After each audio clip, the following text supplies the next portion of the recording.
하나님의 말씀을 보도록 하겠습니다. 요한복음 11장 11절로 16절 저와 여러분이 서로 교독을 하도록 하겠습니다. 이 말씀을 하신 후에 또 가라사대 우리 친구 나사로가 잠들었도다. 그러나 내가 깨우러 가노라.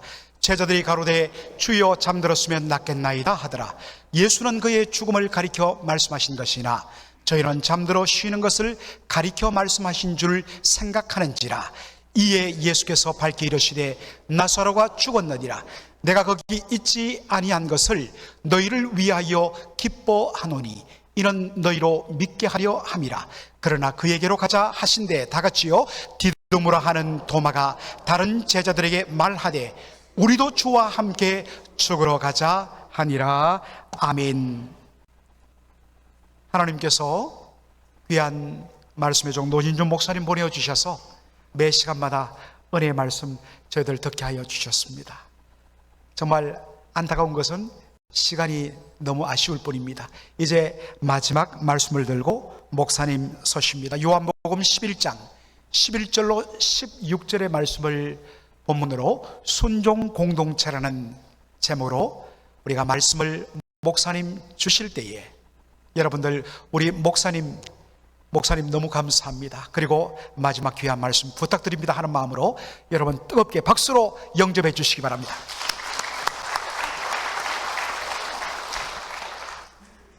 기도할게요.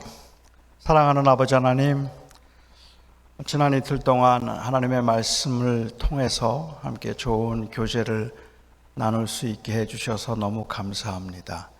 무엇보다도 정말 하나님의 말씀을 붙들고 신실하게 살아내고자 하는 믿음의 식구들, 형제 자매들을 만날 수 있게 해주셔서 감사하고 하나님의 말씀에 대한 간절한 마음을 함께 나눌 수 있어서 감사했습니다. 아버지 하나님, 이제 제가 또 설교를 시작합니다. 주께서 은혜 가운데 붙들어 주셔서 매 설교를 통하여 주님 앞에 간절하게 기도했던 것처럼 진심으로 주님만 높아지게 하여 주시옵소서. 우리 사랑하는 성도들의 그 마음 속에 버겁고 힘들게 이 세상을 살아내야 되는 거룩한 하나님의 성도들 그 마음 속에 부디 우리를 위해서 십자가에 죽으신 예수 그리스도만 남게 하여 주시옵소서. 예수님의 이름으로 간절히 기도하옵나이다. 아멘. 굉장히 유능한 한 청년이 있었습니다. 입사 성적도 뛰어나고 그리고 아주 유능한 청년이었는데 그 필기시험에 합격을 하고도 아주 좋은 성적으로 합격하고도 면접에서만 열 몇 번을 떨어졌답니다. 그는 생각하기를 외모 때문에 그래서 이 면접에서 떨어진다고 생각을 했어요. 그래서 이 청년이 성형수술을 했습니다. 성형수술을 하고 본 입사시험에서 필기시험도 아주 우수한 성적으로 합격했을 뿐만 아니라 면접까지 거뜬하게 합격을 했답니다. 정말 그랬는지는 잘 모르겠지만 만일 정말 그랬다면 한마디로 인상이 좋지 않다는 이유로 굉장히 오랜 시간 동안을 수모를 겪은 셈이고 그리고 고난을 겪은 셈입니다. 정말 억울하겠다는 생각이 들죠. 혹시 여러분 중에 인상이 좋지 않아서 손해를 많이 본 분들 계시지 않습니까? 아니면 그 반대로 인상이 너무 좋아서 그래서 혜택이나 유익을 본 분들은 혹시 계시지 않습니까? 사실 그 입사 시험을 볼 때 면접을 보면서 외모를 보는 것은 아주 이해할 수 못할 일은 아닌 것 같아요. 처음 보았을 때 그 첫 인상이 굉장히 중요하게 각인되기 때문이기도 하고 마음속에 있는 것들이 얼굴로 드러나는 경우들이 종종 있으니까 그 마음속에 분노와 또 원망이 가득해서 그게 얼굴로 표현되고 있는 것이라면 아마도 그 인상에 대해서 자기가 책임을 져야 할지도 모르기 때문에 그렇습니다. 하지만 이 표정에 의한 소통은 오해의 여지가 다분히 있다는 것을 생각해 보면 면접을 할 때 외모를 보는 것을 이해 못할 일은 아니지만 면접을 하면서 그 외모에 치중하려고 하는 것은 굉장히 위험한 일입니다. 조금 더 깊이 살펴보지 않으면 또 오래 교제해서 그 마음에 있는 것을 잘 알지 않고는 외모만으로는 굉장히 위험한 일이죠. 외모는 아니지만 한 번의 말, 한 번의 행동이 만들어낸 선입관 때문에 오랜 시간 동안을 불이익을 당하는 경우도 있습니다. 원래는 그런 사람이 아니에요. 그런데 그냥 한마디 말 때문에 사람들은 늘 그 사람에 대해서 그런 사람이겠거니 라고 생각을 하고 구설수에 오르내리는 경우도 제가 생각할 때는 굉장히 억울한 경우겠다 생각이 돼요. 근데 그것보다 더 억울한 경우가 있습니다. 자기가 그런 말을 한 적도 없고 그런 행동을 한 적도 없는데도 불구하고 그냥 사람들이 가지고 있는 선입관으로 그 사람은 그런 사람일 거야, 아니면 그 사람은 그런 사람이야 라는 그러한 그 선입관을 가지고 오해를 해서 두고두고 그 사람을 그렇게 판단하거나 혹은 그 사람에 대해서 구설수가 오르내리도록 한다는 것은 굉장히 억울한 일이죠. 두고두고 오해를 받는 거니까 그렇습니다. 결국 이 사람들의 선입관이라고 말할 때 선입관이라는 것은 제가 이해하기에는 어떤 사고의 안전지대에 머무는 것을 의미한다고 볼 수 있을 것 같아요. 모든 사람들에게는 사고를 한다면 그 사고의 안전지대에 머물고자 하기 때문에 그냥 거기에서부터 벗어나지 않으려고 하는 것이죠. 이러한 위험성들은 때로는 성경을 해석하는 데 있어서나 성경을 읽을 때에도 나타납니다. 우리는 어쩌다 성경을 통해 설교를 한번 듣고 나면 그 설교를 들어서 생기게 된 그 선입관이 본문을 읽으면서 정말로 그런가? 라는 고민하지 않고 그냥 자동으로 받아들이는 거죠. 그것은 그 사고의 안전지대 안에 그냥 머물려고 하는, 때로는 사고에 있어서의 태만함이라고 부를 수도 있을 것 같습니다. 성경에 나오는 인물들에 관해서도 저는 굉장히 오해가 많지 않을까라는 생각을 했습니다. 사실은 정황도 제대로 알지 못하고 그 의도도 잘 파악하지 못했음에도 불구하고 하나의 사건이나 아니면 하나의 말에 의해서 예수님의 그 제자들의 기질을 파악하려고 하거나 아니면 예수님의 제자들은 어떤 사람인가 하는 그 성격을 파악하려고 하는 시도들이 종종 있습니다.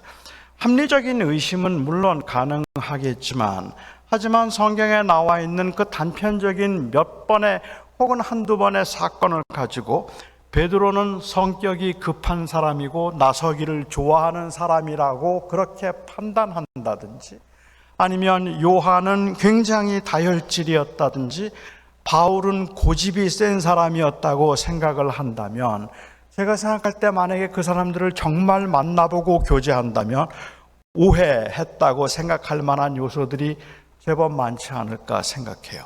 그 성경에 나오는 한두 개의 사건을 가지고 요즘에 예수님 제자들 MBTI까지 나와 있습니다. 그래서 그들의 성격은 어떤 성격인가 하는 것까지도 판단을 하려고 하는 그러한 경우도 있는 거죠. 사실은 한 사건을 놓고 이야기하자면 믿음이 왜 의심하였느냐 믿음이 적은 자여 라는 책망을 들었던 제가 이해하기에 성경에 나오는 제자들 중에 유일하게 한 명은 베드로예요. 의심했다고 책망을 들었던 사람은 베드로죠. 예수님께서 제자들에게 먼저 떠나라고 하셔서 배를 태워서 먼저 보내시고 예수님은 육지에 계셨습니다. 그리고 육지에 계셨는데 제자들이 배를 타고 어느 정도 거리를 갔는데 폭풍이 와서 바람이 불고 파도가 쳐서 배가 굉장히 어거하기가 힘든 그러한 상황이 되었습니다. 제자들은 굉장히 힘들게 그 파도와 싸우고 있었어요. 바로 그럴 때 그 육지에 계시던 예수님께서 제자들에게 오셨는데 물 위를 걸어서 오셨어요. 처음으로 물 위를 걸어서 제자들을 향해서 다가오셨습니다. 사람들은 예수님이 유령인가 귀신인가 하고 놀랬죠. 그런데 마가복음에 보면 좀 재미있는 기록이 있는데, 저는 마가복음은 왜 그렇게 기록했는지는 잘 모르겠지만 예수님께서 He was actually passing by. He was not coming toward them, but He was passing by. 옆으로 오시는 게 아니라 지나가셨어요. 지나가시다가 제자들을 보았다고 했습니다. 이게 무슨 의미가 있지? 왜 옆으로 지나가셨을까? 그리고 제가 그냥 제 경험에서 생각해 볼 땐 귀신은 바로 보는 것보다는 이렇게 옆으로 보는 게 무섭습니다. 그러니까 아마도 그냥 이렇게 지나오면서 바로 봤더라면 별로 안 무서웠을 텐데, 옆으로 지나가는 것처럼 하다가 쓱 쳐다보시니까 제자들이 진짜 유령인가 해서 너무 무서웠기 때문에 어쩌면 그랬는지도 모르겠다는 생각이 듭니다. 그런데 제자들에게 주님께서 다가오시며 나니까 두려워하지 말라라고 말씀하셨어요. 그러자 베드로가 말합니다. 정말 주님이시라면 나로 명하여 이 물 위를 걸어오라 하소서라고 얘기했습니다. 이건 대단한 용기입니다. 아무도 물 위를 걸은 사람이 없잖아요. 그때 만약에 주님께서 까불지 마, 네가 무슨 하나님이냐, 물 위를 어떻게 걸어? 라고 말씀하셨을 법도 한데 예수님께서는 오히려 걸어오라고 말씀하셨습니다. 그리고 제자는 그 배 난간을 딛고 나와서 물 위에 섰어요. 몇 발자국이나 걸었는지, 얼마나 서 있었는지는 정확히 알 수 없지만 그가 물 위에 서고 난 다음에 파도가 일어나고 바람이 부니까 너무 무서워서 두려움을 갖고 빠져들기 시작했습니다. 그리고 주님께서 찾아오셔서 베드로의 손을 붙잡으시고 그를 건져서 배 위로 올리시면서 믿음이 적은 자여 왜 의심하였느냐 하고 그렇게 말씀을 하셨습니다. 이 말씀 때문에 만약에 베드로가 믿음이 적은 자였고 의심했던 사람이라고 오해를 한다면 어떨까요? 그 배 안에 있던 11명의 제자들은 그래도 의심하지 않은 사람들인데 베드로만 의심이 많았던 사람이라고 그렇게 말해도 괜찮을까요? 제가 생각할 때는 베드로는 사실은 그 어떤 제자보다도 단 한 번도 다른 제자들은 경험할 수 없는 엄청난 일을 경험한 사람이라고 말할 수 있을 것 같아요. 아마도 베드로를 보면서 다른 제자들이 그 믿음이 적은 자여 왜 의심하였느냐라는 주님의 그 책망 비슷한 말을 들었던 베드로를 보면서 가만히 있으면 중간이라도 가지, 그거 왜 쓸데없이 나갔다가 그렇게 야단을 맞고 그러냐 라고 그렇게 말했다면 이 사건의 본질을 이해하지 못한 겁니다. 그렇죠? 사실은 그 말을 들었는가 안 들었는가 하는 것이 중요한 것이 아니라 베드로에게 있어서는 엄청난 경험을 했던 일인 거죠. 우리는 그 사건을 가지고 베드로는 믿음이 적은 자였고 의심했던 사람이라고 말하면 안 되는 겁니다. 만약 그렇게 볼 수 있다면 제가 생각할 때 다른 제자들도 물론 그렇겠지만 성경에서 가장 억울한 사람이 있다면 도마일 것 같아요. 도마가 제일 억울하겠다는 생각이 듭니다. 여러분은 도마하면 무슨 이미지가 떠오르십니까? 도마하면 제일 먼저 떠오르는 이미지는 의심 많은, 아니면 의심 많은 제자라는 말이 떠오릅니다. 사실 우리는 도마에 관해서 아는 것이 거의 없습니다. 도마는 히브리어이고 디두모는 히브리어를 히브리어이고 디두모는 히브리어를 헬라어로 번역한 겁니다. 그러니까 같은 의미이긴 한데 그 의미는 쌍둥이입니다. 그러니까 도마라는 이 히브리어도 그리고 디두모라는 헬라어도 다 쌍둥이를 가리키는 거죠. 그래서 이 위경인 도마 행전을 보면 거기에 보면 도마는 예수님의 쌍둥이 형제였다고 나옵니다. 그를 쌍둥이라고 했으니까 아마도 예수님의 쌍둥이 형제였을 것이라고 말하고, 플러머라고 하는 학자는 말하기를 이 도마는 마태의 쌍둥이 동생이거나 형이었을 것이라고 이야기를 합니다. 왜냐하면 공관복음, 이 마태복음, 마가복음, 누가복음을 보면 예수님의 12제자의 이름을 이야기할 때 항상 마태 다음에 도마가 나와요. 아니면 도마 다음에 마태가 나와요.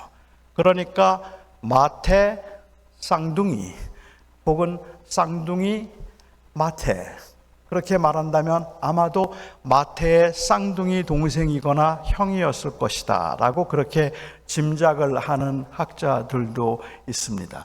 하지만 사실은 진짜 쌍둥이라서가 아니라 그냥 이름의 뜻이 그렇다는 것일 뿐이고, 디두모, 도마는 고유명사일 수도 있습니다.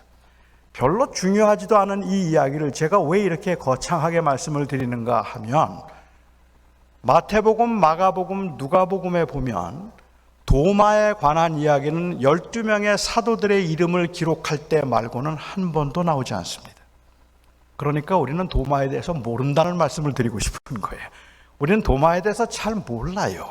그런데도 도마를 우리가 자꾸 의심 많다고 생각하는 이유가 있다면, 아마도 그나마 도마와 관계되어서 이야기를 하고 있는 유일한 요한복음이 도마에 관해서 3번을 말하고 있기 때문에 그렇습니다. 그런데 그 3번의 사건을 통해서도 도마가 그래서 의심이 많았다고 말할 수 있을까?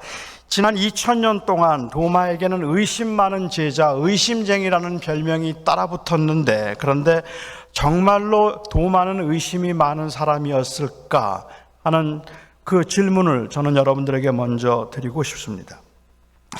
예수님께서 십자가에 못 박혀 죽으신 이후에 제자 중에 누구도 예수님께서 다시 살아나실 것이라고 그렇게 생각하거나 기대했던 사람들은 아무도 없었습니다.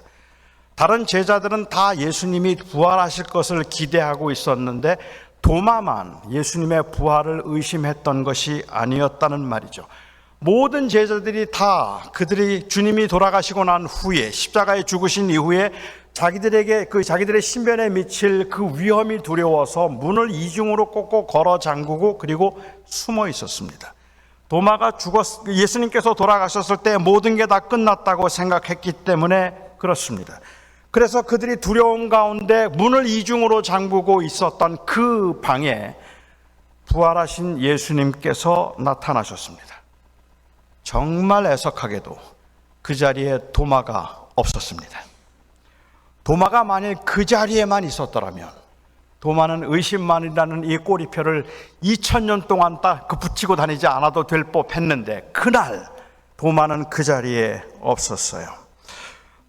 하지만 사실은 누구라도 그 상황이 되었다면 도마가 아니라 누구라도 똑같은 반응을 보일 수밖에 없는 상황이었으면 틀림이 없겠다고 생각합니다. 그러니까 도마는 굉장히 합리적인 사람이고 과학적인 사람이라, 부활이라는 것은 과학적으로 이성적으로 가능한 일이 아니라서 나는 부활이라는 것은 믿을 수 없다고 말하고 그렇게 생각했던 사람이 아니었다는 말이에요. 11제자와 도마의 차이가 있다면, 10제자와 도마의 차이겠네요. 그 도마의 차이가 있다면 다른 제자들은 부활을 믿었고, 그리고 도마는 부활을 믿지 못했다는 데 있는 것이 아니라, 다른 제자들은 부활하신 주님을 보았고 도마는 보지 못했다는 것이 차이라는 말입니다. 그런데 이 차이는 생각보다 큽니다. 그러니까 도마가 내가 그 옆구리에 손가락을 넣어보지 않고는 나는 못 믿겠다고 이야기를 한다면, 이 말의 의미는 나는 부활이라는 것을 내 이성으로는 도저히 받아들일 수 없다는 이야기를 하고 있는 것이 아니라, 사실은 나도 주님을 보고 싶다는 말을 하고 있는 겁니다. 다른 모든 제자들이 다 주님을 보았다고 말하는데, 부활하신 주님을 만났다고 말하는데 나는 못 봤다는 말이에요. 나도 보아야 되겠다는 얘기를 하는 거죠. 나도 보고 싶다. 그 주님을 내가 볼 수 있다면 얼마나 좋을까. 그래서 나도 주님이 보고 싶어서 내가 그 주님을 보지 않으면 나는 못 믿겠다고 이야기하는 거죠. 그러니까는 그가 지금 간절히 바라고 보고 싶어 하는 것은, 그것은 부활을 역사적인 사건으로 믿을 수 있는가 없는가에 관한 이야기를 하고 있는 것이 아니라, 그 부활하신 주님의 임재에 대한 그리움을 그는 그렇게 표현을 하고 있다고 보는 것이 더 맞을 거라고 생각합니다. 워낙에 도마가 의심이 많은 사람이라서 그런 거는 아니겠죠. 이 사건은 특별히 요한이, 마지막 사도였던 요한이 그 복음서 중에 예수님의 행적을 말하고 있는 마지막 요한복음을 기록하면서 이 이야기를 소개하고 있다면, 요한복음 20장 그 마지막 끝부분에서 이 이야기를 소개하고 있다면, 이것은 그 당시 공동체에 주고 있는 굉장히 큰 교훈이 있기 때문에 그런 거예요. 아마도 제가 짐작할 때는 그 당시에 살아있던 제자들 중에 예수님의 부활을 목격했던 제자는 이제 요한 한 사람 남았습니다. 다른 사람들은 다 죽었어요. 그리고 요한 하나 남아있는 겁니다. 그리고 요한도 이제 세상을 떠나야 되는 상황에서 그 공동체를 향해서 하고 싶었던 말, 아니 다시 기억나게 해주고 싶었던 그 말이 있다면 무엇인가 하면, 예수님이 부활하셨을 당시에 도마도 그 자리에 없었는데, 그런데 주님께서 그에게 말씀하시기를 보고 믿는 자보다 보지 못하고 믿는 자가 더 복되다고 주님께서 말씀을 하셨다. 너희들은 비록 주님의 부활을 보지 못했고 주님의 부활하신 육체를 보지 못했고, 요한은 봤잖아요. 그렇기는 하지만 그래도 우리가 하나님을 섬기고 하나님을 사랑하며 이 주님의 공동체로서 교회의 사명을 감당함에 있어서는 너하고 나하고 차이가 없는 거야. 그 말을 하고 싶은 거죠. 보았던 도마도, 요한도, 보지 못했던 다른 제자들도 다 주님의 그 부활하심을 믿는 그 믿음을 가지고, 주님의 부활에 대한 신앙을 가지고 그 공동체를 이어가야 하는 것이기 때문에 보지 않고 믿는 자가 더 복되다는 이 놀라운 사실을 그 이후 모든 교회에 전해주기 위한 사건이었단 말입니다. 그러니까는 도마가 의심 많은 사람이라는 것을 유난히 지적을 해서 이 사람은 이거 안 믿었다 하는 이야기를 하고자 하는 게 아니었다고 저는 생각을 하는 거죠. 도마에 관한 두 번째 사건은 요한복음 14장에 나오는 사건입니다. 그때도 주님께서는 너희는 아무것도 염려하지 말라. 내가 너희를 위하여 처소를 예비하러 가느니 너희를 위하여서 그 처소를 예비하면 다시 와서 너희를 데려가겠다.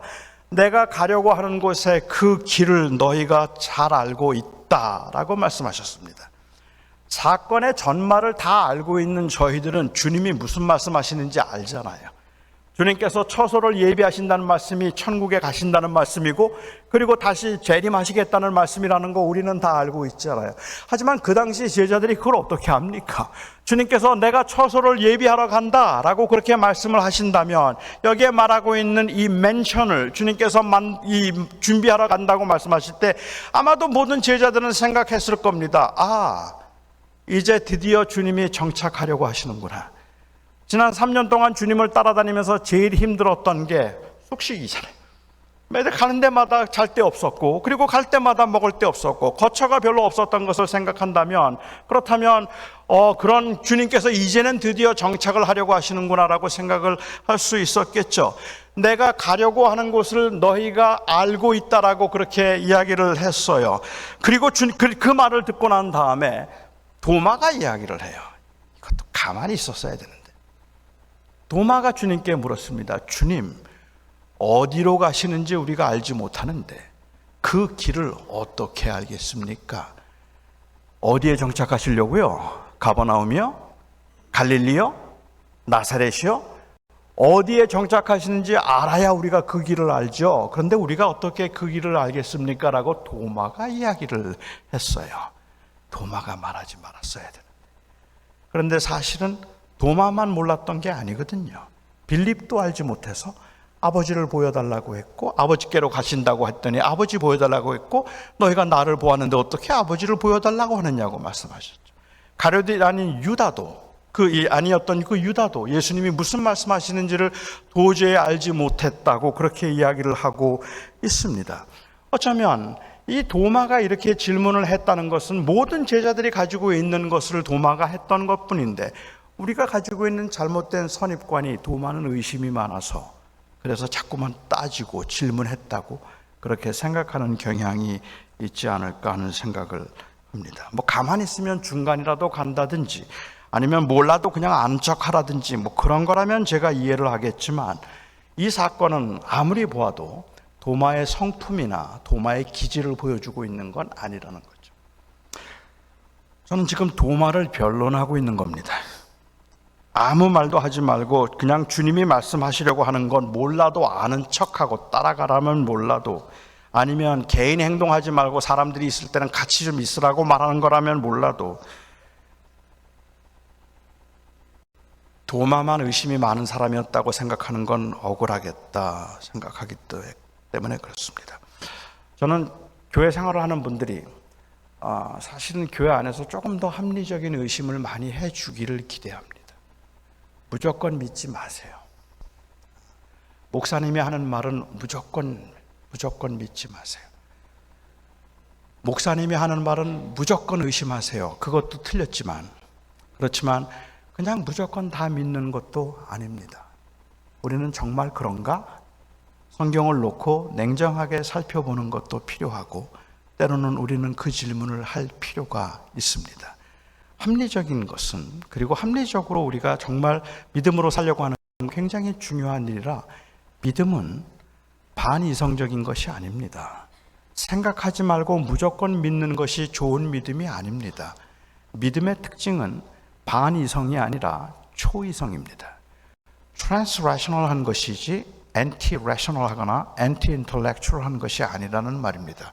그러니까 우리는 합리적으로 따져보는 건 굉장히 중요합니다. 하지만 합리적으로 따져도 우리는 그 한계에 머물게 되잖아요. 이제 믿음으로 립하지 않으면 안 되는 그 상황에 이르잖아요. 근데 그때까지는 우리가 계속해서 스트러글을 하면서 리즈닝을 해보자는 거예요. 그래서 그것은 문제가 될 게 없습니다. 저는 도마가 그런 의미에서 의심이 많은 사람이라고 생각하지 않아요. 오늘 본문의 사건은 어떻습니까?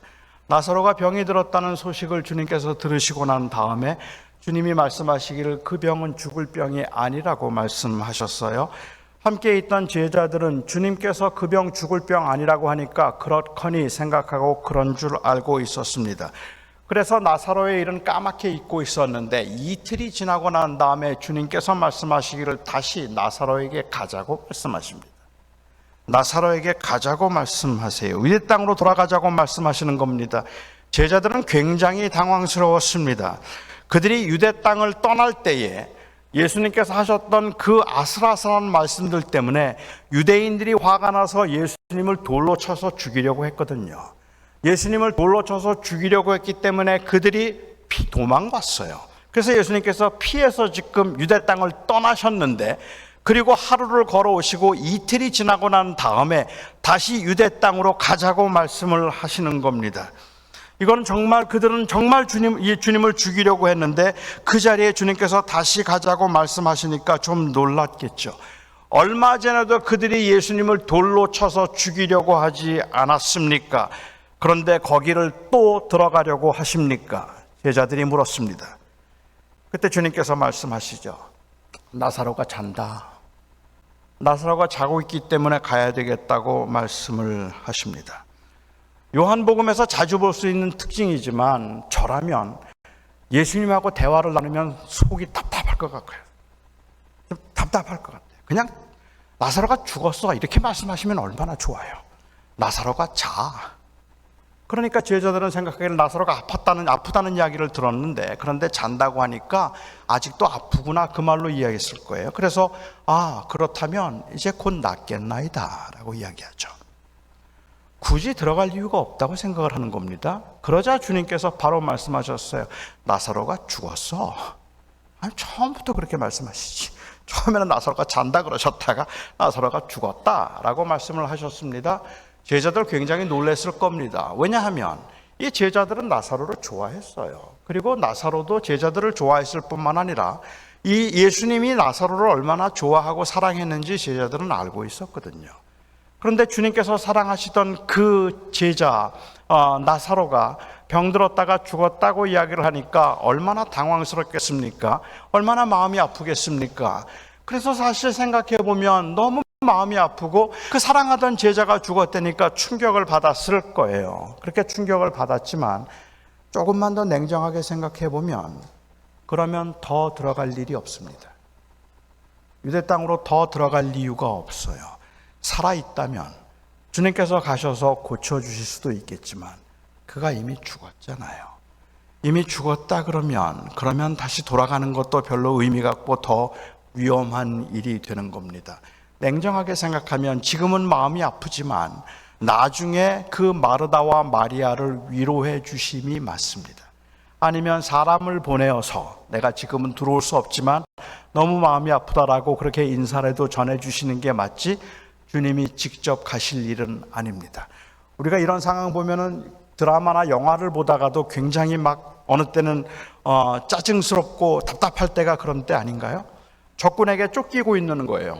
그래서 뒤에서는 막 적군들이 총을 들고 쫓아오고 있는데, 근데 사랑하는 사람이 도를 가다가 총에 맞아서 쓰러졌어요. 총이 맞서서 너무 놀라서 멈추어서서 그 사랑하는 친구를 붙들고 부둥켜 안고 막 어쩔 줄 몰라 하고 있는데 나는 괜찮으니까 빨리 가라고 그러면서 마지막 숨을 거두고 죽었어요. 그렇게 죽고 나면 뒤에서는 적은 쳐들어오고 그리고 사랑하는 친구는 이미 죽었고 옆에 있는 사람들이 빨리 가자고 우리라도 빨리 살아야 되겠다고 빨리 가자고 그러는데 그런데 끝까지 그 죽은 시체를 붙들고 그냥 앉아있는 모습 보면 여러분 답답하지 않으십니까? 그것보다 더 답답할 때는 아무것도 할 수 있는 능력이 없음에도 불구하고 갑자기 일어나서 내가 저것들을 가만두지 않으리라 그러고는 갑자기 적군으로 뛰어들어가려고 하면 너무 답답하죠. 예수님의 모습이 꼭 그런 거예요. 지금 주님 나사로가 죽었어요. 그러면 갈 일이 없어요. 그런데 왜 주님께서 거기에 가려고 하시는지 제자들은 이해가 되지 않기 때문에 자꾸만 더 갈 일이 없다고 이야기를 하고 있는 그 모습입니다. 그냥 나중에 사람들을 보내서 위로해 주어도 되는 것이죠. 그런데 주님께서 재밌는 말씀을 하세요. 내가 사실은 이렇게 되기를 기다렸다라고 말씀하시는 겁니다. 유대인들은 생각하기를 사람이 죽고 나면 그 영혼이 그 육체에 아니면 이 땅에 사흘 동안 머물다가 그리고 떠난다고 생각을 했습니다. 그게 유대인들의 인식이었다면 그렇다면 유대인들이 희망을 가지고 기대를 하는 것은 사흘까지입니다. 그런데 예수님께서 지금 나사로를 살리러 가시면 나흘째 되는 날입니다. 그러니까 유대인들에게 생각할 때는 이미 아무런 희망이 없는 때라고 볼 수 있을 것 같아요. 다 끝난 일인 겁니다. 그런데 주님께서 거기에 가자고 하시면서 내가 사실은 이 일을 기다렸다라고 말씀하세요. 나사로가 죽었다가 살리신 이 사건, 그 사건을 통해서 주님께서는 예수님이 사흘 만에 부활하실 것을 제자들에게 알려주신 굉장히 중요한 사건이기도 하지만 예수님께서 예드 땅에 들어가셔서 제자들의 유대인들에게 붙잡히셔서 죽임을 당하게 만들었던 그 십자가 죽음의 계기가 된 사건이 바로 이 나사로의 사건입니다. 그러니까는 주님께서는 나사로의 사건을 주님의 죽음을 위해서 준비하신 사건이었던 거예요. 그뿐만 아니라 주님께서는 그 나사로를 살리심으로 주님의 부활을 그 제자들에게 알리기 위해서 기다리셨던 사건이라는 말입니다. 그렇게 준비된 사건이었습니다. 주님께서 그렇게 말씀을 하셨을 때 도마가 보인 반응이 의외입니다. 도마가 말합니다. 그러면 우리도 주와 함께 죽으러 가자. 우리도 주와 함께 죽으러 가자. 여러분은 이 우리도 주와 함께 죽으러 가자는 말에서 어떤 느낌이 드십니까? 어떤 생각이 드십니까? 만약에 도마에 대해서 우리가 잘못된 생각을 가지고 있거나 아니면 그에 대한 편견을 가지고 있다면 우리가 그와 함께 죽으러 가자는 이 말을 비아냥이나 조롱으로 들을 수도 있을 거라고 저는 생각합니다. 지금 나사로 죽었어요. 더 이상은 기회가 없어요. 그리고 유대인들은 예수님을 죽이려고 하고 있어요. 그런데 주님께서 나사로가 죽었기 때문에 나사로를 보러 가야 되겠다고 주님께서 그렇게 말씀하시는데 이 모습을 보면서 도마가 말하기를 우리도 주와 함께 죽으러 가자라고 다른 제자들에게 말하고 있다면 그 말은 어찌 들으면 비아냥처럼 들릴 수도 있는 거예요. 야, 우리도 다 가서 그냥 죽자. 주님이 지금 우리가 이 나사로가 죽은 다음에 가자 그러시니까 우리도 가자. 우리도 가서 다 죽자라고 말하고 그렇게 들리는 거죠. 주님, 우리도 가서 그냥 다 죽으면 되겠죠? 가자. 다 죽어 가서. 그런 말로 들릴 수도 있을 것 같아요. 더구나 여기에 주와 함께라고 번역되어 있는 이 단어가 원래 헬라어에서는 이것은 이 주님이라는 뜻이 아니라 3인칭 인칭 대명사예요. 그래서 이 영어 성경에 번역하고 있는 것처럼 우리가 그와 함께 죽으러 가자. Let's go to die with him 이라고 되어 있어요. 그와 함께 죽으러 가자. 이 그가 누구죠?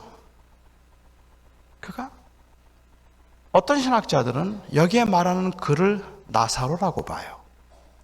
그를 나사로라고 보자면 우리도 나사로처럼 죽으러 가자는 말이에요. 그렇게 볼 경우에는 이거는 명백하게 비아냥이에요. 그렇죠? 조롱거리죠. 유명한 신학자들 중에도 그렇게 보는 사람들이 있기는 합니다. 그리고 여기에 그를 주님이라고 본다면 이것은 그냥 비아냥이 아니라 주님이 가시니까 함께 가자는 헌신의 의미로 볼 수도 있는 구절이 되는 거죠. 근데 한글 성경은 제가 생각할 때는 아주 적당하게, 그리고 제가 볼 때는 합당하게 여기에 주와 함께, 그와 함께를 주라고 의역을 했어요. 그래서 도마의 헌신적 희생을 보여주고 있는 것처럼 그렇게 말하고 있는 거죠. 평소에 도마가 의심이 많고, 그리고 또한 도마가 원망이 많았던 사람이라는 선입관으로 보면, 주님, 우리도 주님과 그 나사로처럼 다 가서 죽으면 되겠습니까? 그러면 우리도 나사로처럼 가서 죽자? 그 말로 볼 수 있죠. 하지만 도마가 만일 헌신된 진정한 주님의 제자였다면, 주님께서 이 일은 너희를 위해서 준비한 사건이라고 말씀하셨을 때 우리 끝까지 주님과 함께 하자라는 의미로 볼 수 있죠. 끝까지 함께 해서 우리도 같이 주님과 같이 가자, 생사를 주님과 함께 하자는 헌신의 의미로 볼 수도 있는 겁니다. 도마가 의심이나 불만이 많은 사람이 아니라 신중한 사람이었다면 이 이야기는 사실은 도마가 제자들을 설득하고 있는 장면입니다. 도마가 제자들과 지금 동의를 구하고 있는 장면입니다. 우리 같이 가서 죽자, 주님과 함께 하자라는 그 고백을 하고 있는 것이죠. 저는 그렇게 보는 것이 마땅하다고 생각을 하는데, 그 이유는 그 이후에 제자들의 원망이나 아니면은 주님의 책망이 없었고, 주님께서 그들 가운데 분쟁이 있었다는 기록이 없기 때문에 그렇기도 합니다. 그것 못지않게 요한복음 전체를 흐르고 있는 그 제자들의 믿음에 관한 그 내용을 보면 제가 볼 때는 그렇게 보는 것이 더 맞겠다고 생각을 하는 거죠. 요한복음에 나오는 그 제자들, 사실은 요한복음을 보면은 그 당시 교회가 세워지고 나서 몇십 년이 지나고 난 다음에 교회가 지나칠 정도로 너무 제도화되고 있었던 거예요. 너무 제도화되다 보니까 신앙 고백을 한 사람들은 다 교회에 고백해서 신앙 고백하고 세례받은 사람들은 교인이 되고, 그렇게 교인이 되는 사람들이 또한 직분을 받아서 교회에서 직분자가 되고 교회에서 일을 하고 있는 그러한 모습들을 보면서 진정한 제자는 그냥 교회의 교인이 되고 세례를 받고 직분을 받아서 직분자가 되어서 일하는 사람들이 진정한 제자가 아니라, 진정한 제자는 예수 그리스도를 주라고 고백하고 그를 인격적으로 만난 사람들이 주님의 제자라는 이야기를 요한은 하고 싶은 거죠. 그게 바로 교회 공동체라는 이야기를 하고 싶은 거죠. 제도에 의해서 아니면 어떠한 그 이 하나의 조직에 의해서 만들어지는 것이 아니라 주님과의 인격적인 관계에 의해서 만들어지는 공동체가 진정한 의미에서의 공동체라는 이야기를 하기 위해서 요한복음에서는 다른 공간복음, 마태복음, 마가복음 그리고 누가복음과는 달리 요한복음에는 사도라는 단어가 나오지를 않아요. 제자라는 단어만 써요. 그리고 이 제자들의 특징, 12명의 사도를 이야기하지 않아요. 7명의 사도만 이야기해요. 그리고 그 요한복음에 나오는 그 모든 제자들의 특징은 주님을 인격적으로 만나서 주님을 주라고 고백한 사람들이에요. 그래서 그 주님과의 관계가 있었던 사람들이 바로 제자들이었다고 말하고 있다는 것이 특징이라는 말입니다.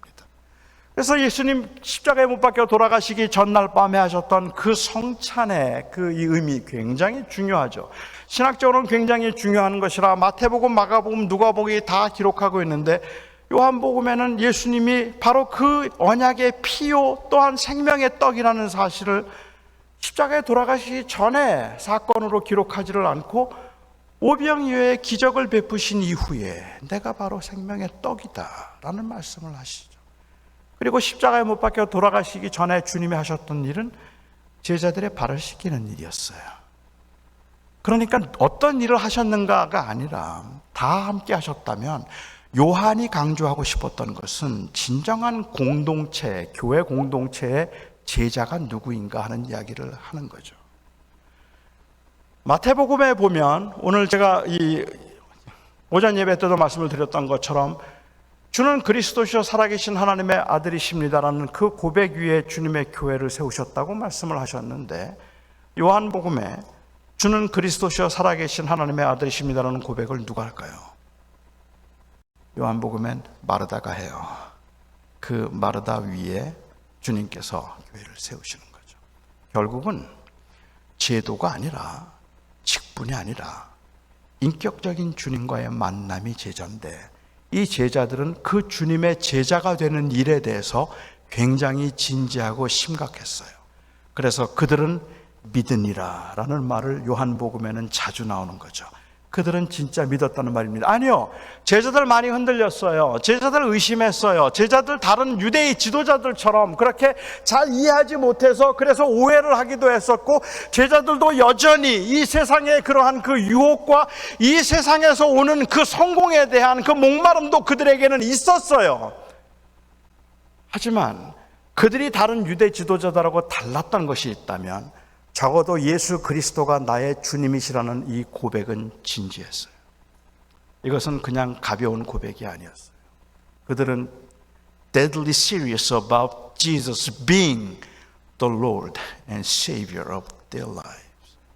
그들의 삶의 생명의 주님으로 그 고백함에 있어서 진지했기 때문에 그들이 요한복음에 그들이 믿으니라라고 말하면 여전히 흔들림이 있었지만, 여전히 잘 몰랐지만 진실했다, 그 뜻일 겁니다. 진지했다. 따라서 그들의 믿음을 제가 생각해 볼 때에 이 제자들의 경우에 있어서는 언제나 영광을 얻는 일도 아니었지만, 그렇다고 해서 그들이 심심풀이로 주님을 따라다녔던 사람이나 사회적 신분적 지위를 위해서 주님을 따라다녔던 사람들이 아니라 죽을 각오로 주님을 따라다녔던 사람들이었습니다. 끊임없이 주님을 오해하고 자주 연약함과 죄성을 드러내기는 했지만, 다른 제자들과 또 이 주님의 제자가 된다는 일은 그들에게 있어서는 생사를 나눌 만큼이나 중요한 일이었고 진지한 일이었다는 말이죠. 도마도 다른 제자들과 마찬가지로 주님을 위해서 죽을 수도 있을 만큼 주님께 자신을 맡겼고 주님의 제자됨을 심각하게 생각하고 있었음을 지금 고백하고 있는 겁니다. 우리도 주님과 함께 죽자. 그 고백은 진지한 고백이었습니다. 정말로 주님을 위해서 죽을 준비가, 아니 죽을 수도 있다는 마음을 하고 있었던 것이기 때문에 그렇습니다.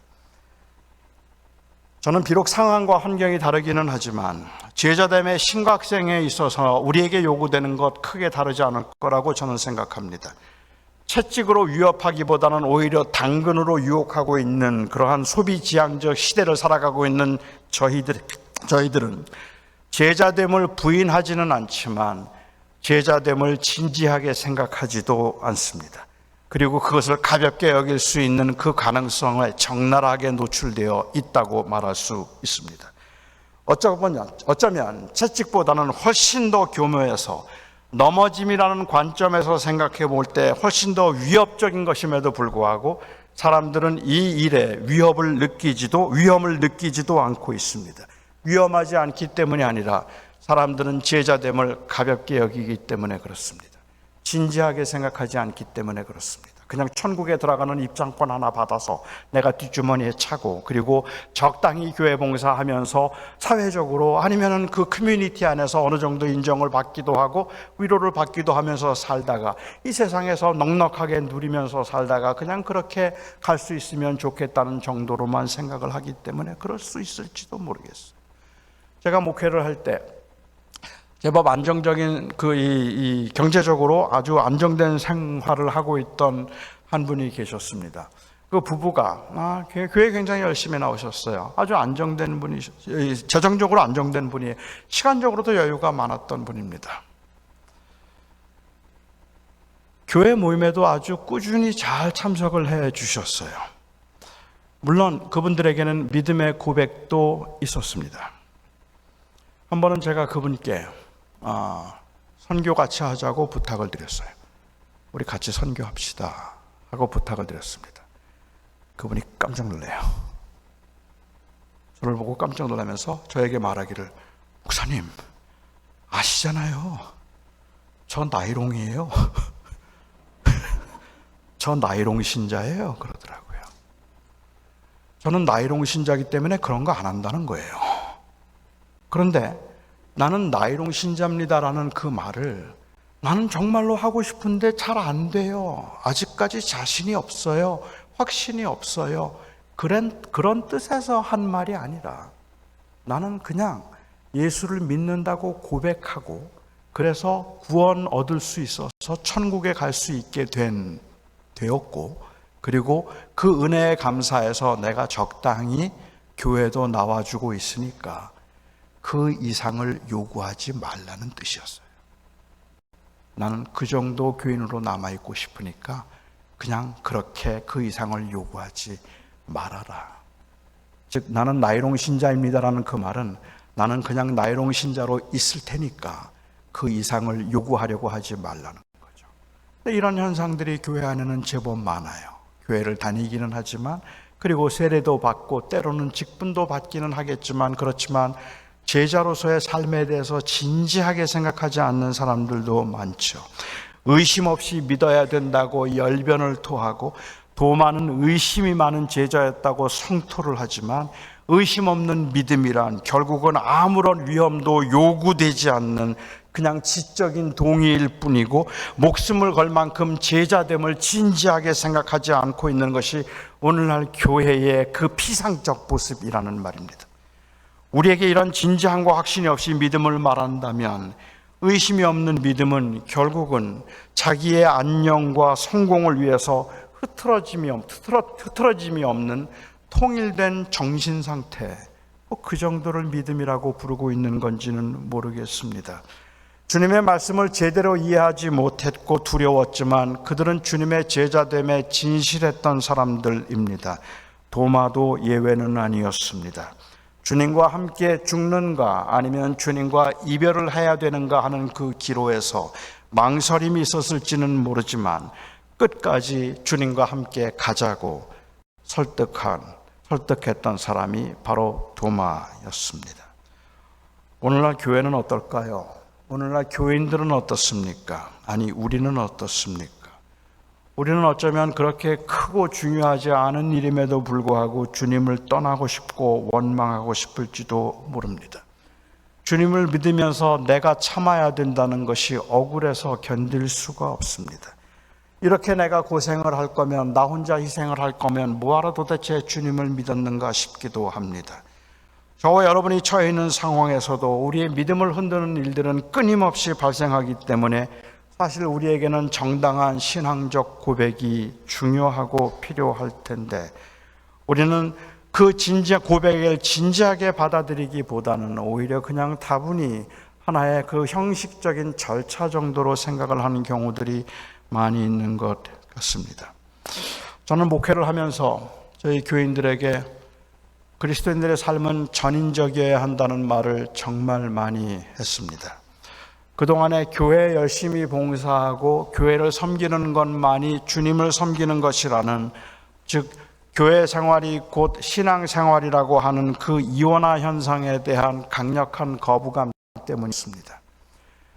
세상에서는 믿는 사람처럼 살지도 못하면서, 그러면서 교회에서만 열심을 내고 세상에서는 경건하지도 않으면서 교회에서만 경건한 척하려고 하는 그러한 이원화된 모습에 대한 거부감 때문이었다고 말해도 좋을 것 같아요. 저는 그리스도인들의 삶은 전인적이어야 한다고 생각했고, 그 이원화된 모습이 심각하다고 생각을 하기도 했었습니다. 한 번은 한 청년이 저에게 이야기를 해요. 자기 교회 장로님 때문에 시험에 들어서 믿음 생활을 못 하겠대요. 장로님 때문에 너무 힘들다 그래요. 그래서 뭐가 그렇게 힘든데? 라고 얘기했더니 그 청년이 장로님이 운영하시는 회사의 직원이에요. 그런데 장로님이 회사에서는 너무 이기적이고 너무 교만하고 너무 무례한데, 그런데 교회에서는 너무 겸손하고 너무 친절하고 너무 온유하대요. 그래서 그 위선이 너무 싫다, 그렇게 얘기를 해요. 그러니까 제가 그 청년에게 이야기를 했어요. 아니, 내가 생각할 때는 그 장로님 위선자 아니야. 그 장로님이 교회에서 봉사하고 교회에서 일할 때 그분은 진실로 겸손한 거야. 겸손한 척하는 거 아니야. 그분은 진실로 겸손하고 진실로 온유한 거야. 그리고 직장에서 그 일을 하면서 그 교만하고 무례한 건, 그건 진실로 무례한 거야. 그리고 진실로 교만한 거야. 그런데 세상에서는 그렇게 살아야 되고 교회는 그러면 안 된다는 두 개의 이원화된 그 세계관이 돌고 있을 뿐인 거예요. 그러니까는 교회에서는, 세상에서는 교회처럼 하면 사업 망해요. 아시죠? 그러니까는 세상에서는 세상처럼 살아야 되고, 교회에서는 또 교회에 와서는 절대로 위선이 아니에요. 교회는 그렇게 해도 되니까 겸손하고 온유할 수 있는 거죠. 이 두 개의 이원화된 세상, 그 월드뷰가 두 개가 돌고 있다는 것 때문에, 그 거부감 때문에 저는 전인적이 되어야 된다는 이야기를 많이 했습니다. 그래서 생긴 극단적인 그 우려, 그 반대되는 그 어떤 반작용에 대해서도 저는 심각한 우려가 있기는 한데, 교회 생활이 신앙 생활이 아니다라는 이 말을 강조했더니 사람들은 신앙 생활은 교회 생활이 아니다라고 이해를 해서, 최근 젊은이들은 나는 예수를 믿지만 교회는 믿지 않는다라고 말하고, 예수를 믿는데 교회는 안 다녀요. 이제는 그 교회를 다니는 것 자체가 위선이라고 생각하기 때문에 그냥 신앙생활에 교회 생활은 배제시키려고 하는 경향이 있기는 하죠. 저는 전인적인 그리스도인의 삶을 강조하는 건 굉장히 중요하다고 생각하지만, 이 전인적인 삶을 강조했던 것이 저는 이 헌신을 너무 지나치게 피상적으로 만들거나 아니면 추상적으로 만들었던 것은 아닐까라는 그 고민이 저에게는 사실 꽤 오랫동안 있었습니다. 저는 제가 동부에서 목회를 하면서, 저희 동부에서 제가 목회할 때는 이 30대, 40대들이 많았어요. 거기에 연구하고 왔던 이 학위를 공부하고 있는 사람들과 연구원들 해서 굉장히 젊은 사람들이 많았던 교회였는데, 제가 그 젊은 사람들에게 한 번은 설교를 하면서 그랬어요. 아이들이 초등학생이거나 중학생이면 수요일날 교회 나오지 말라 그랬어요. 수요일날 교회 나오지 말고 집에서 아이들과 같이 시간을 보내라. 정말로 중요한 것은 그 아이들에게 복음을 드러내는 것이고, 그리고 그 아이들을 함께 시간을 보내는 것이 중요하니까 수요일날 나오지 말라고 그랬어요. 그리고 너무 좋아해요. 정말 그 다음 주에 아무도 안 나왔어요. 저는 그래도 상관없었어요. 저는 전인적인 삶을 주장했으니, 강조했고 필요하다고 생각했으니까. 그런데 한 몇 달쯤 지나고 난 다음에 와이프들이 저한테 컴플레인을 하기 시작해요. 목사님 왜 그랬느냐는 거예요. 왜 그런 얘기를 해가지고 그렇게 힘들게 하느냐 그래서, 아니 뭐 틀린 얘기 했나? 당연히 가정에서 아이들과 함께 시간을 보내는 것도 교회 나와서 성경 공부하는 건 못지않게 중요한 하나님의 일인데 그게 왜 틀렸지? 그러자 그 와이프들이 얘기하는 얘기가, 우리 남편이 전에는 수요일날 성경 공부도 가고 기도회도 가더니 목사님이 그 말한 다음부터는 교회 목사님이 안 와도 된다고 했다고 집에서 게임만 한대요. 저는 게임하라는 얘기 한 게 아니거든요. 저는 그곳에서 아이들과 함께 시간을 보내고 그 주님의 일을 하라고 했더니 교회 안 나와도 된다는 말로 듣는 거예요. 11조가 주님의 것이 아닙니다라고 이야기하면, 모든 게 주님의 것입니다라고 말하면 아멘이라고 말하는데, 그런데 아무것도 안 해요. 그 헌신의 추상화 아니면은 그 피상적인 헌신의 모습들이 전인적인 삶을 이야기하면서 제가 겪는 딜레마라는 말이죠. 결국은 우리가 어느 날을 거룩하게 구별하여 드린다면 we set the day, we keep the day holy to make other days holy. 바꿔서 얘기하면 to make all the days holy, we need to separate one day to sanctify it. 그것을 거룩하게 하는 것은 모두를 드린다는 그러한 신앙적 표현이죠. LA에 살고 있는 한 형제가 샌프란시스코에 사는 자매를 좋아했어요. 아주 옛날에. 너무 좋아해서 편지를 썼다 그래요. 너무 보고 싶어서 편지를 썼어요. 조금 내용은 오글거리지만 여러분 참고 들어주시고. 편지를 써서 보냈어요. 당신이 너무 보고 싶습니다. 너무 보고 싶습니다. 만일 당신과 나 사이를 바다가 가로막는다면 나는 저 대양을 헤엄쳐서 그 건너서 당신께 갈 것입니다. 가는 길에 상어의 밥이 된다 할지라도 나는 헤엄을 쳐서 당신께로 갈 것입니다. 당신이 너무 보고 싶습니다. 만일 당신과 나 사이를 저 사막이 가로막는다면 나는 저 사막을 건너다가 목이 타서 죽는 한이 있더라도 나는 저 사막을 건너서라도 당신께 갈 것입니다. 너무 보고 싶습니다. 만일 당신과 나 사이를 저 맹수가 가로막는다면 나는 저 맹수와 싸워 피투성이가 될 때까지 싸워 맹수의 밥이 되는 한이 있더라도 저 맹수와 싸워 당신께 가겠습니다. 당신이 너무 보고 싶습니다. 이번 목요일 비가 오지 않는다면 제가 꼭 당신께 가겠습니다. 맹수도 겁이 안 나고요, 바다도 겁이 안 나고 사막도 겁이 안 나는데 비는 겁나요. 왜요? 비는 현실이에요. 비는 진짜예요. 그러니까 주를 위해서 다 드린다는 말은 안 무서워요. 하지만 하루에 30분 기도의 시간, 그건 좀 무서워요. 그렇죠. 전부를 주님께 드리는 건 어렵지 않은데, 그런데 내 삶을 구체적으로 드리는 것은 그건 불편해요. 그러니까 오늘날 전인적 그리스도의 삶을 주장하고 삶이 그리스도께 드리는 삶이 예배라고 말을 하는데, 설거지도 예배고 그리고 우리가 하는 모든 행동이 예배라고 말하면 그 모든 행동에서 그리스도의 주되심과 내가 하나님의 제자됨을 인식하며 살아갈 수 있는 전인적인 모습을 이야기하는 거라면 너무 당연하고 필요한 것임에도 불구하고 사람들은 그 말을 너무 피상적으로 말합니다. 그러다 보니까 다 드린다는 말은 아무것도 안 드려도 된다는 말이 되어버렸어요. 저는 이 복음의 이원화에 대해서 굉장히 심각하게 문제라고 생각하고 목회를 했던 저에게 있어서 요즘에 제가, 이건 나이가 들어서만은 아닐 거라고 생각합니다, 교회 현상들을 보면서 저는 그래도 옛날 어르신들이 고마워요. 그렇게 희생하고 내 것 희생되는 것도 모른 채 때로는 교회를 위해서, 때로는 하나님의 나라를 위해서 그렇게 헌신적으로 살아주셨던 분들이 제게는 굉장히 고맙게 생각되는 이유는 그들이 방식이 틀렸든지 맞았든지 그거는 나중에 할 이야기더라도 적어도 그들의 그 신앙 고백은 진실했다는 것 때문에 그래요. 그들이 예수님을 내 주님이라고 생각하고 예수님을 믿겠다고 말했을 때 그 말의 의미는 정말로 주님은 나의 모든 것이라는 그 고백이 있었기 때문에 그렇죠. 오늘날 왜 이렇게 교회가 힘드냐고 사람들이 말해요. 교회들이 왜 이렇게 어려우냐고 말을 해요.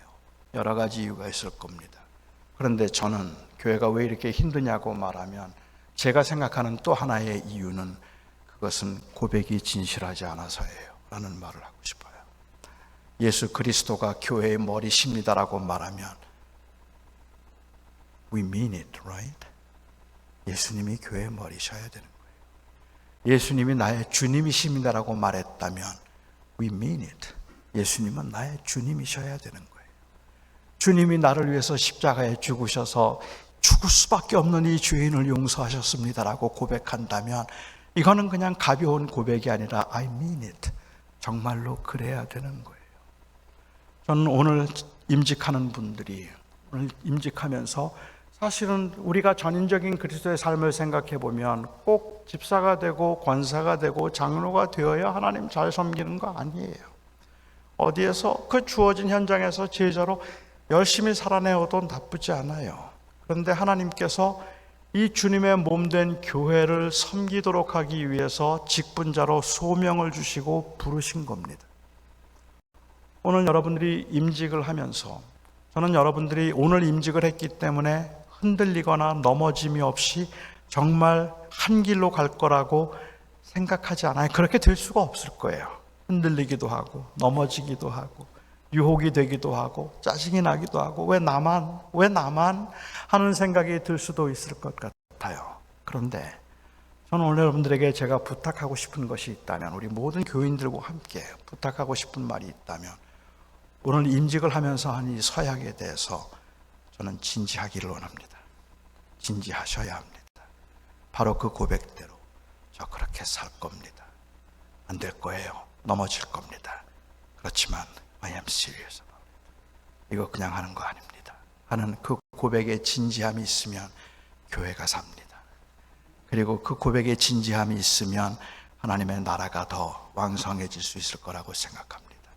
오늘 도마가 했던 이 고백, 우리 주와 함께 죽으러 가자, 이 말은 그가 얼마나 진지하게 주님의 제자됨을 생각했는가를 말하고 있는 겁니다.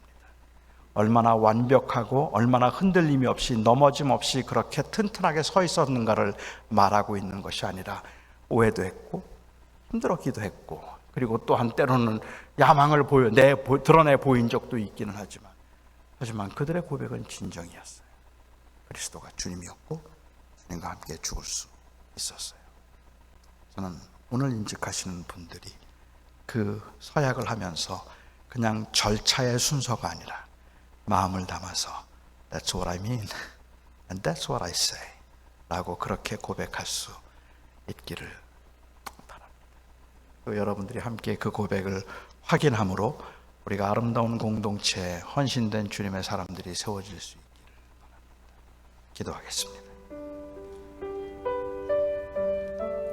사랑하는 나의 아버지 하나님, 저희들은 참 약합니다. 한 말을 제대로 지키지도 못하고 마음에 품고 있는 대로 살아내지도 못합니다. 하지만 주님, 우리들의 열망은 진심입니다.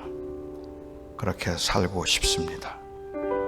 말한 대로 하고 싶고, 그리고 말한 대로 살고 싶고, 또 우리가 말한 대로 실천하며 살아내고 싶습니다. 아버지 하나님, 오늘 이와 같이 귀한 자리에서 46년을 맞이하는 이 교회가 오늘 아침에도 예배를 하면서 교회란 그리스도의 몸이며 만물 안에서 만물을 충만하게 하신 이의 충만함이라고 진심으로 고백했습니다.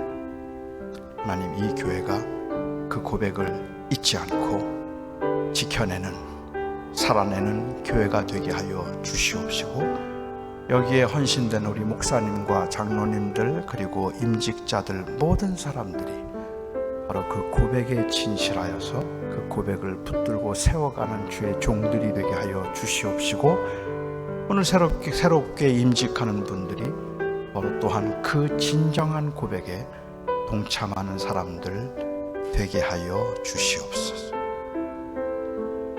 교회의 머리가 되신 우리 주 예수 그리스도의 이름으로 기도하옵나이다.